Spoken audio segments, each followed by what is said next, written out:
What's up, world? This is Levi Craig with another speed paint watercolor painting video thing. Yes, nice introduction, Levi. Nice introduction.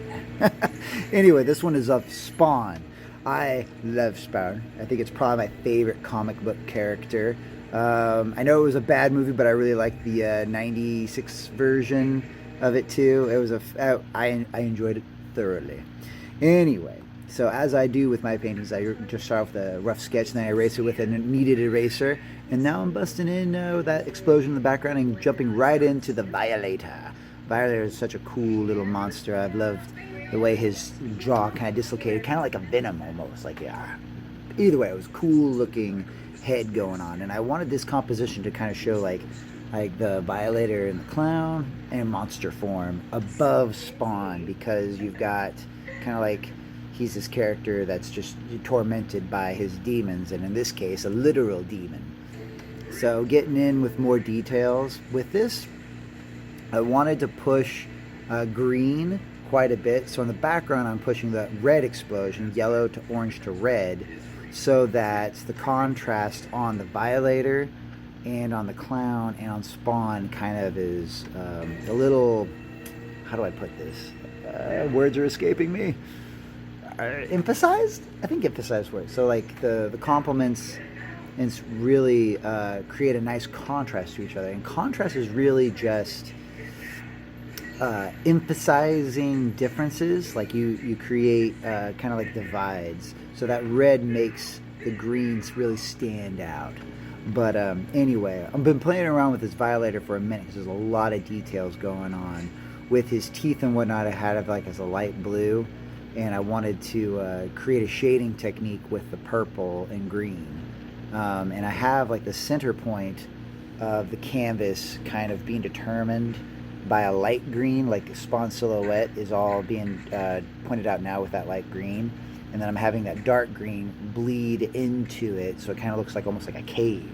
Like Spawn's like glooming out of this cave that the Violator has created. And I've created Spawn's cape, and now I'm working on his face, doing the highlights first. So like his white mask, I have to kind of do first, because with watercolors you have to layer it right. You know, I've said that quite a few times, but it's really important to drive it home that you do your lights first, and then you start jumping into those detailed parts. With my style anyway. There's no wrong way to do anything. That's just, you know, my process. Take that as with a grain of salt, or whatever. A slab of paint. I don't know if I made that up or if that's just a bad thing, but whatever. Anywho's, so now I'm finally jumping in there. The super black.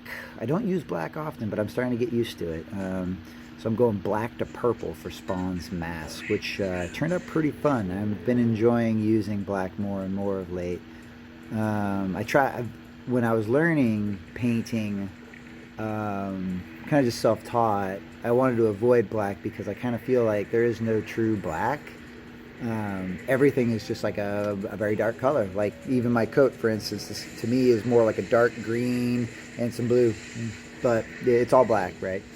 Anywho's, when you're learning to paint, there's a lot of ways to go about it. And to me, I really wanted to push myself to learn color, so I wanted to figure out how to make black without using just black, you know, because black's a relatively boring color. It's just flat and neutral or whatever.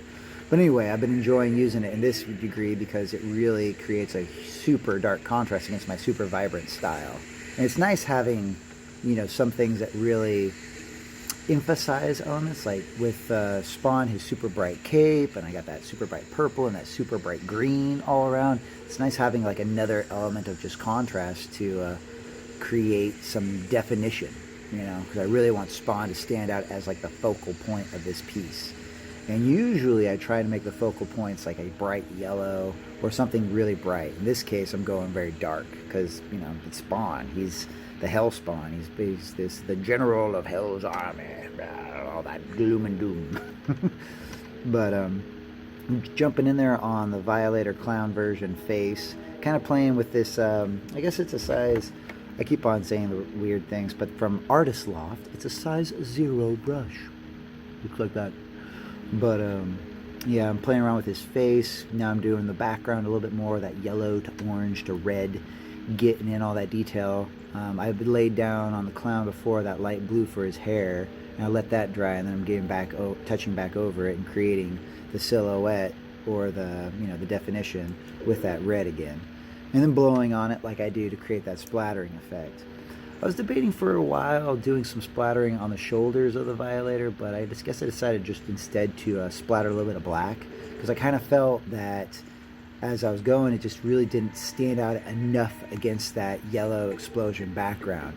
And I really like this black, I had a lot of fun with it, although I had to create some line work around the clown Violator to make him pop too, which I don't like how that turned out. I kind of messed up on that. I don't know if you can tell really, but I went around the perimeter of the clown's head and just put like some purple and black line work, which I don't think that turned out that well, but whatever. It's all experimentation.